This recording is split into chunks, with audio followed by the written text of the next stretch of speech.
ئەمڕۆ مەسرور بارزانی ڕایشکاری ئەنجومەنی ئاسایشی هەرێمی کوردستان پێشوازی لە بەڕێز پیاتریس ئۆشلی سەرۆکی نێردەی خاچی سووری نێودوڵەتی لە هەرێمی کوردستان وشاندی یاوەری کرد. لە هەفتێکنێدا گفتوگۆ لە دوورهەماهەنگیا بێتر و هێزانکاریان بێترش بۆ کاروبارên خاچا سووریان نێڤنەتەوەی کردن.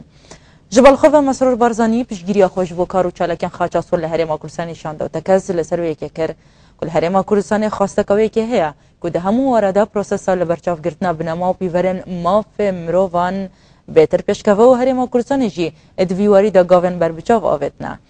Her divê derbarê de Mesrûr Barzanî de xuya kirin ku hemû têbînî û rastverên xaça sor ji bo baştirkirina vê rewşê li berçav digirin û ji nêzî ve li pêçûnê ji bo dikin.